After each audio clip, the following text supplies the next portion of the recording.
Hello, good morning sir, good morning ma'am. Pasensya na wala akong sound nung nakaraan dahil masakit yung lalamunan ko. Pero kapag nakita mo tong video na to, first time mong makapanood nitong video na to, bibigyan kita ng soft copy. Opo, libre po. Soft copy po na ginamit ko nung nag-exam ako. Subalit, sa mga wala pa po dyan, ito po yung email address ko. Mag-message po kayo dyan para masendan ko po kayo. So ngayon lahat po ikukwento ko na po sa inyo lahat ng mga na-encounter kong na-encounter kong tanong nung nag-exam ako. So medyo masakit pa rin lalamunan ko. Saglit lang po.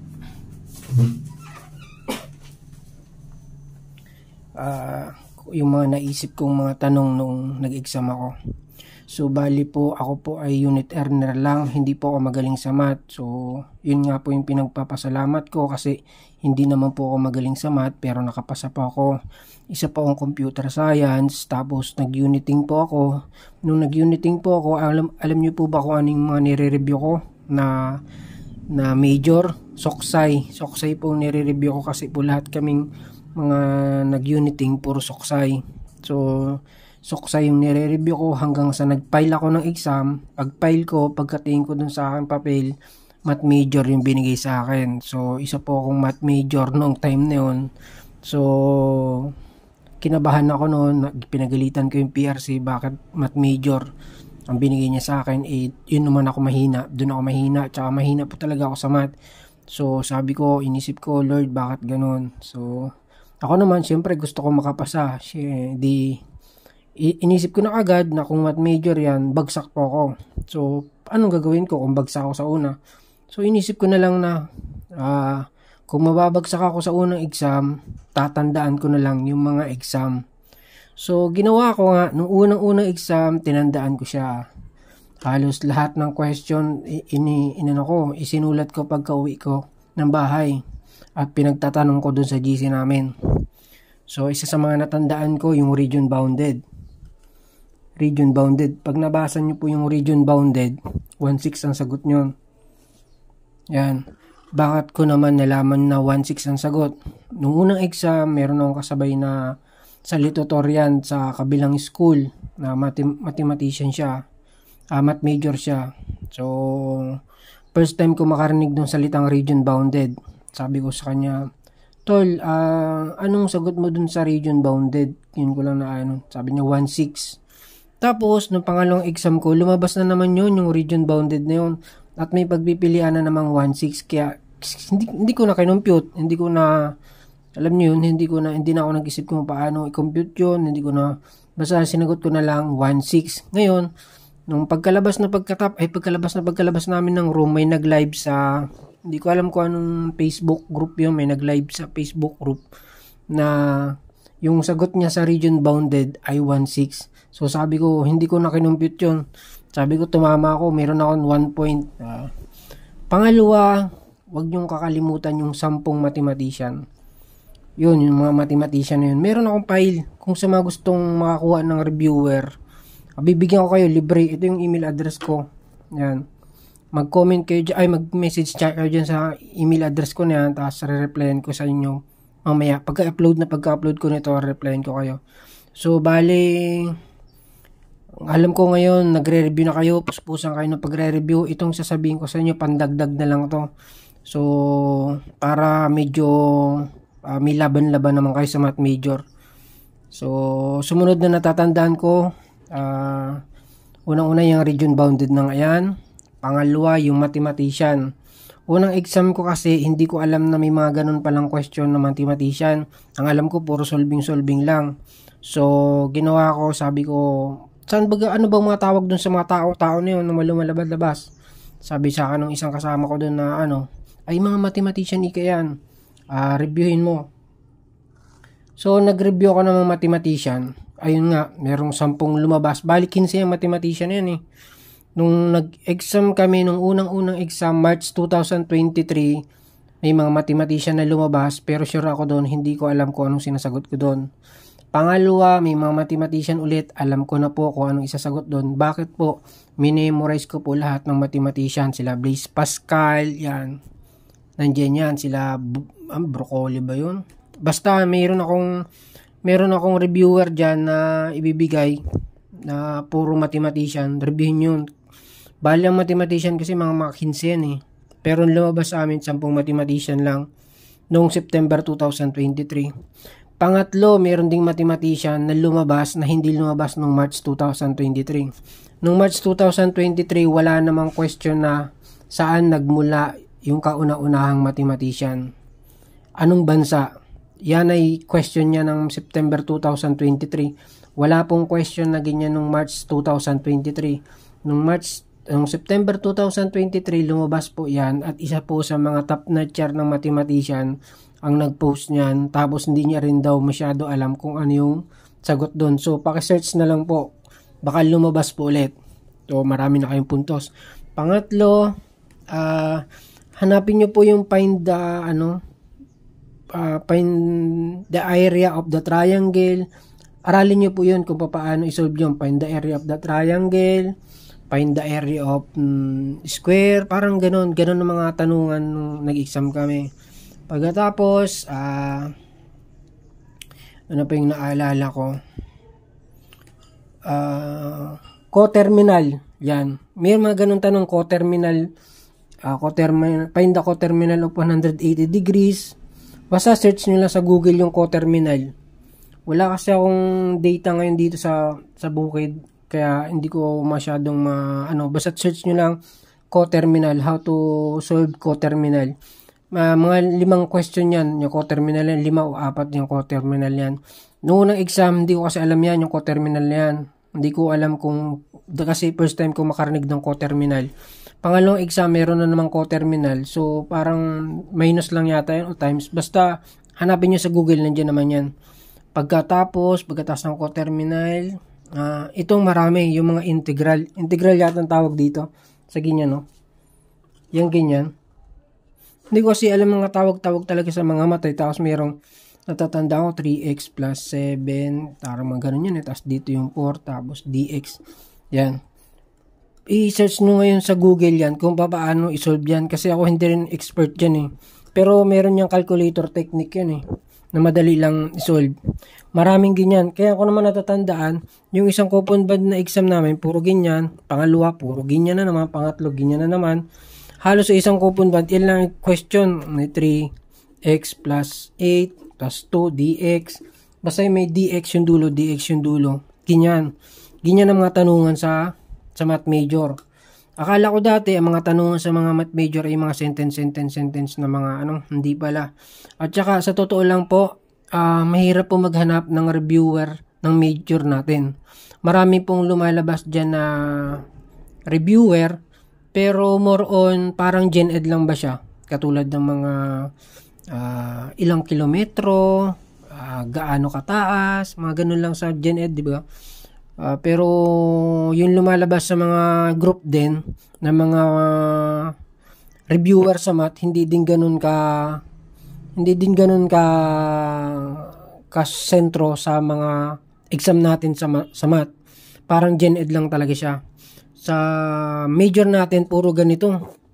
Ganyan. Tapos ang pinakamarami sa amin nung March 2023, simplify. Simplify the cosine, ganun, simplify the. Kaya aralin nyo po lahat kung paano mag-simplify. Sa simplify naman po, merong calculator technique yan na napakabilis, napakadali. Nandiyan rin po sa Google, open source naman po tayo sa internet. I-search nyo po how to simplify using calculator technique. Yan. Meron po yan. Dahil nung March 2023 kami, sobrang daming simplify. Nung September 2023, medyo marami pa din naman, pero hindi ganun kadami nung March 2023. Parang nung pangalawang exam namin, mga nasa 20 question na lang o mga nasa 15 question na lang. So, ang totoo lang, yung exam namin, sa isang coupon band, parang 5 question lang halos. Kasi may agwat-agwat, mas lalo yung simplify. Tsaka yung pagkakagawa ng question nila, malalaki. So, isang coupon band, parang 5 question pa lamang. At saka ito pala, natatandaan ko, mayroong sagot na HO, ganyan. Anong tawag dyan ay no correlation yata. Basta may sagot na HO. Ang pagpapilian ay HA, may equal ganyan. Ang sagot ay HO. Aralin nyo rin yan. Hindi ko alam kung anong tawag dyan sa HO na yan Parang HO, ang tawag ba dun? Isipin ko lang ha. Pasensya na kasi pag ako nag-upload, wala akong, hindi ko, kung ano lang nasa isip ko, kung ano lang yung, kung ano lang yung natatandaan ko nung nag-exam ako, hindi ako nag-tingin-tingin pa sa mga parang hypotenuse ang tawag dito. Yan. Meron yan. Balikan nyo tong YouTube ko na to kung walang lumabas na ganyang HOHA na yan. March 2023, meron yan. Hypotenuse yata tawag dyan. Hypothesis yata ang tawag dyan. Basta aralin yan. HO tsaka HA. Pero kalimitan na sagot lang dyan. HO. Ganun. Parang ganun yata yan. Basta aralin yan. September 2023 may lumabas dyan. March 2023 may lumabas din dyan. Pagkatapos, meron pang mga anong tawag pa doon sa mga ganong exam. Hindi ko kasi alam kung anong mga tawag sa mga gantong exam. Ito mo. Yung mga ganto. Derivatives yata itong ganto Mga may number dyan, tapos may x ganyan, tapos x squared plus parang 2, parang mga ganyan. Ano yata yan? Derivatives, find the derivatives, mga ganyang tanungan. Basta meron din ganyan. Pagkatapos, meron ganito. Ito talaga, marami nito. Yung may nakasulat na lim. Tapos, merong ganito yan Lim, tapos, meron dito mga 2x plus x squared over x. Tapos, meron dyang parang arrow na ganon. Tapos, may 0, minsan 1, minsan 0, minsan 1. Yan. Yan naman po ay merong calculator technique yan. Meron dyan sa YouTube channel ko. Meron akong in-upload dyan na paano makuha yan. Maraming ganyan yung lim na yan. Hindi ko lang alam kasi limits yan. Hindi ko alam kung anong topic to ng math yung ganyan. Kasi sa totoo lang hindi po ako math major. Ay hindi po ako talaga 4 years na math major. Ako po ay nag-uniting lang. Binigay po sa akin ni BRC ay math major. So, hindi ko talaga alam yung mga tawag-tawag sa ganyan.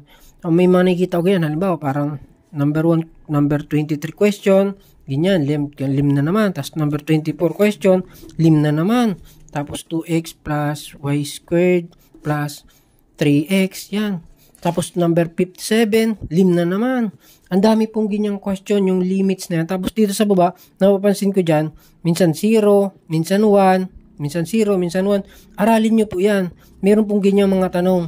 At halos po ay kung maaral nyo po yung ganyang sagot, siguro makakatama na agad kayo ng mga 10 points, mga ganon.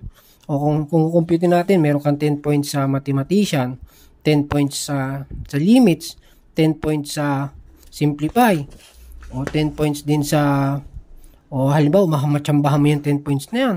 O di konting abante na lang, makakapasa ka na. Konting-konti na lang.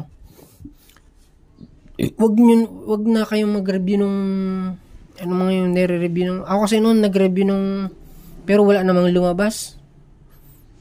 Mga basta hindi ko na pinagre-review yung iba. Ang na-review ko na lang talaga yung reviewer na binigay sa akin noon.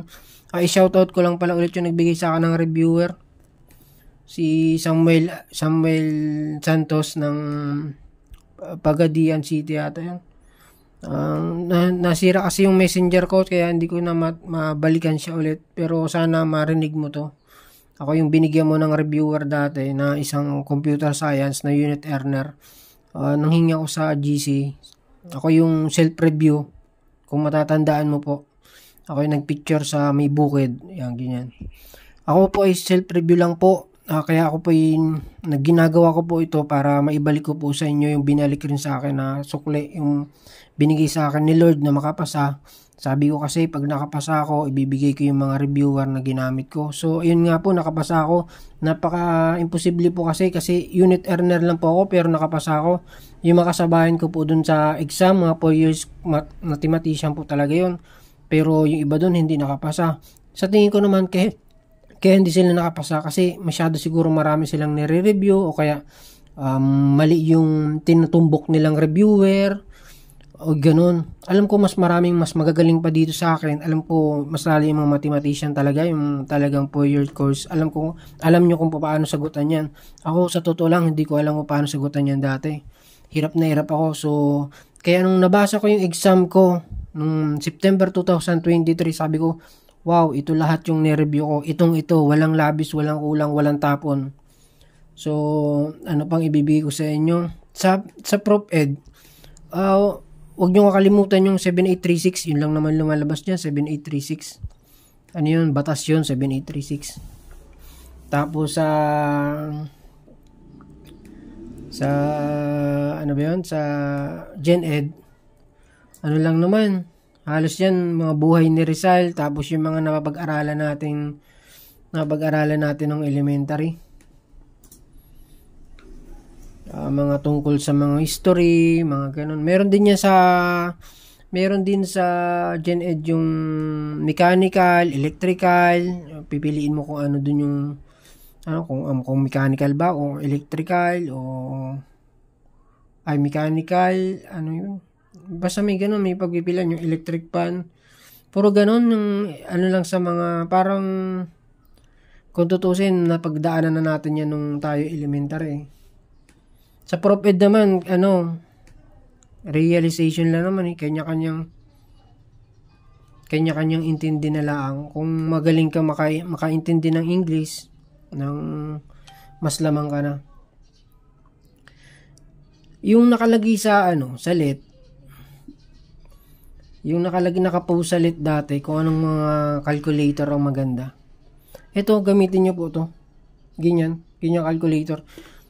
Madami na po yan, madaming magagawa yung calculator na yan. Tsaka meron ding umano sa amin, siguro alam nyo naman to, kung paano makuha yung simple interest. Basic lang yun, diga? Yun, paano makuha yung simple interest, tsaka paano makuha yung compound interest. Meron dyan, pero isa lang yun, tsaka hindi na naulit yan, nung March 2023, lumabas yun. Inaral ko yun yung lumabas na yun nung March 2023, pero wala naman na siya nung September 2023. Yun yung simple interest tsaka compound interest. Alam mo kung nasaan na siya yun? Nasa Gen Ed. Ngayon yung nasa Gen Ed na yun ang Tapos, ano pa yun man, baka may nakalimutan pa ako. Sa Gen Ed, mga ganito ang tanong natatandaan ko Halimbawa, sa Gen Ed may ganitong tanong. Halimbawa, meron tayong 3 tauhan na nagpaint ng 7 oras. Paano naman kapag naging 8 tauhan natin, ilang oras niya matatapos? Parang mga ganun lang naman sa Gen Ed. Parang medyo logic lang naman. Tapos, ano pa yung mga naisip ko mga tanong? Kailangan masabi ko na lahat sa inyo at ilang araw na lang exam na. Tsaka yung find the remainder, yan. Yun pala. Find the remainder.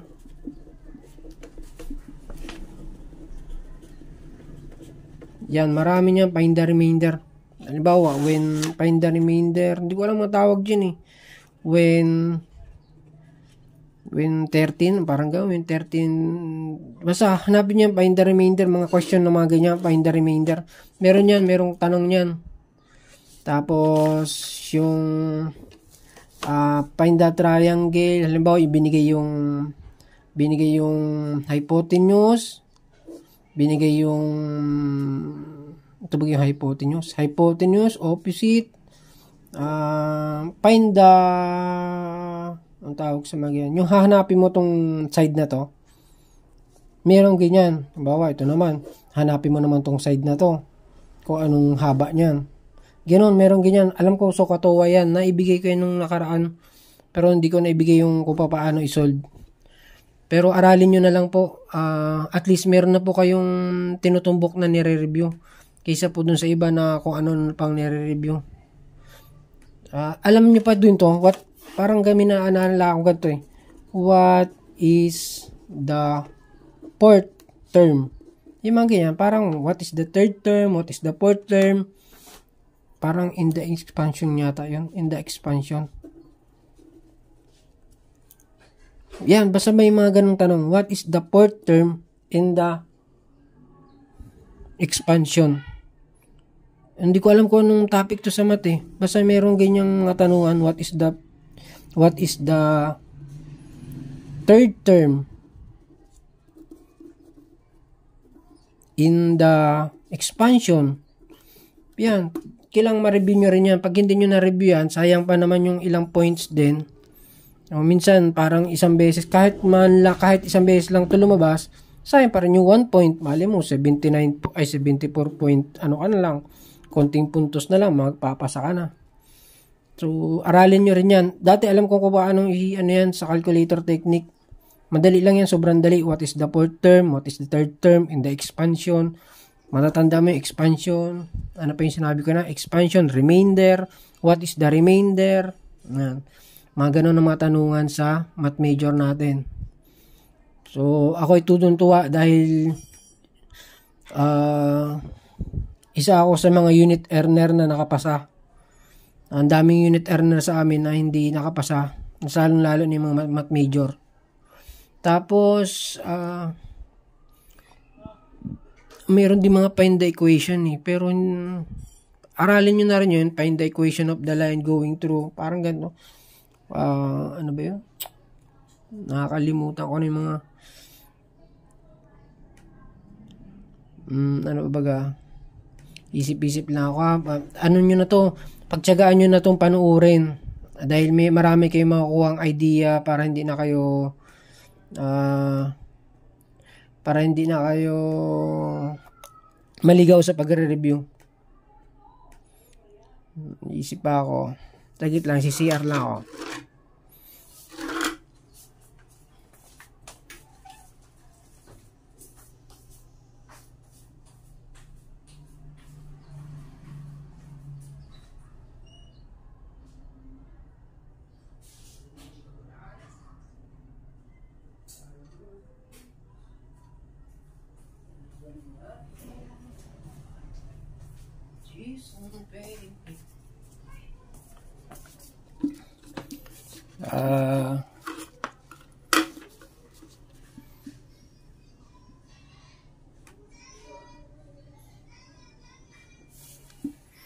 Mayroon pa rin mga tanong na ano eh. Hindi ko kasi alam mga tawag sa mga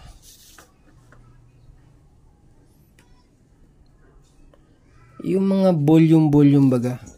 Yung pag pinagsama-sama yung halimbawa, meron kang 1/2 na gasoline tapos ay 1/3 na asukal.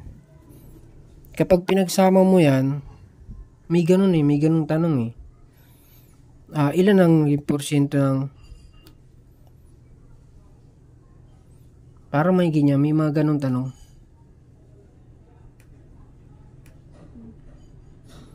Volume yata ang tawag sa ganyan.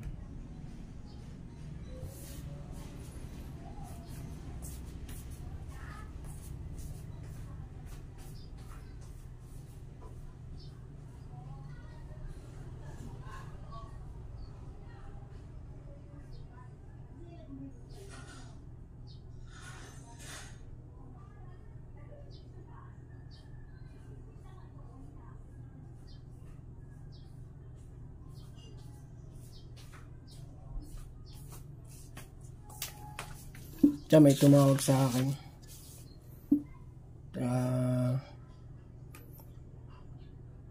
Alam niyo naman siguro yung mga find the equation. Tsaka ito pala, buti na alala ko. Meron dun tanong na ang pagpipilian A, circle, B, ellipse yata ang tawag basa dyan, C, ang tawag doon, ano pa yun? Tila, isip ko lang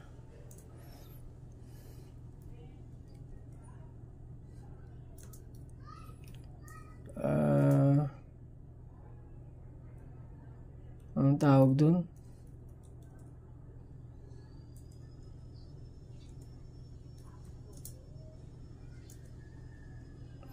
Basta may question diyan, may equation dito.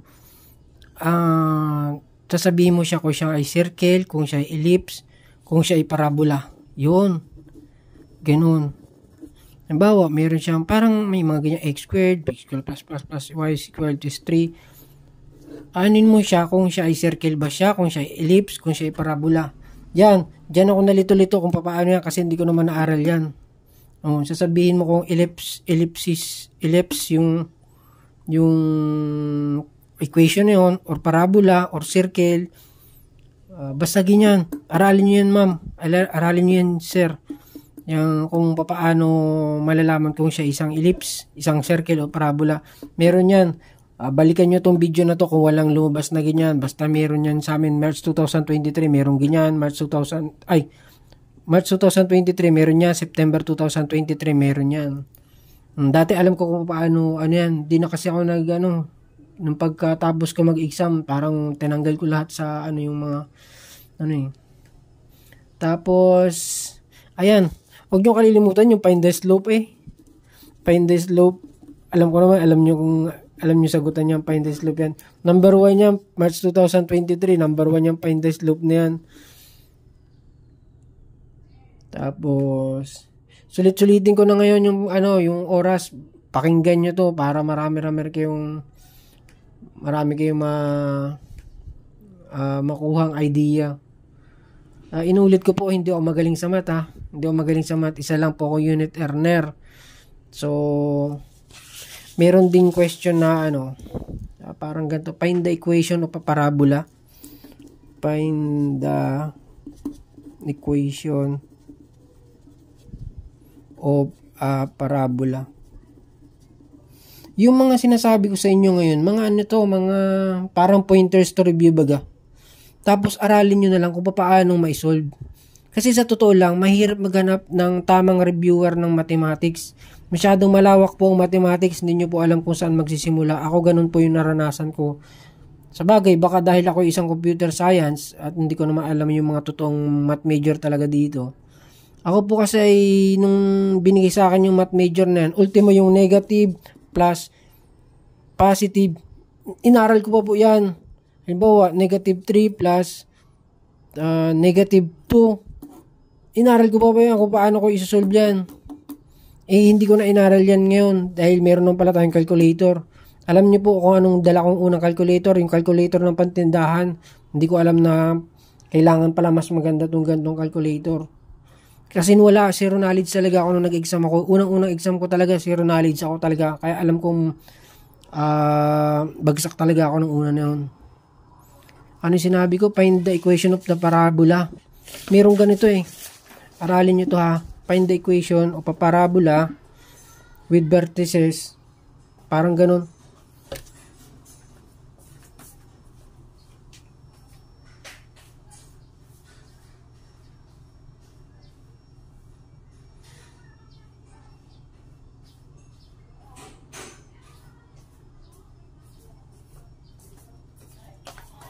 Lagi may tumatawag sa akin. Sulit-sulitin ko na to para marami kayong makuhang idea. Ano sinabi ko yun? Parang find the equation of a parabola with vertex. Parang ganun yan sa amin Basta aralin nyo po yung find the equation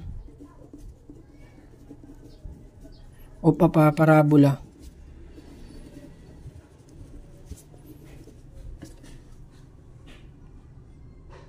Yan, ganyan po. Ano pa? Pagpasensyahan nyo na, hindi talaga ako magaling mag-vlog. Ang gusto ko lang sa inyo, bigyan ko kayo ng idea para makapasa kayo. Pagtiyagaan nyo na itong panoorin, marami kayong matututunan dito. Sure ako, maraming. Para hindi na kayo naliligaw sa pag-review. Isip lang ulit ako kung anong mga pa.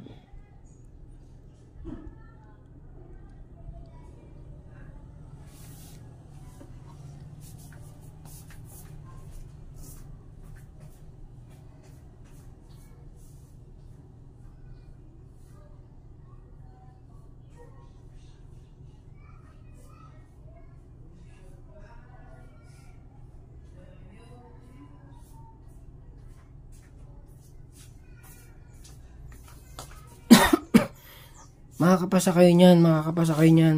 Sure ako makakapasa kayo. Ito, natatanda ko na yung ganitong tanong ha. Yung how many liters of water must be added to 20 liters of 20% salt solution?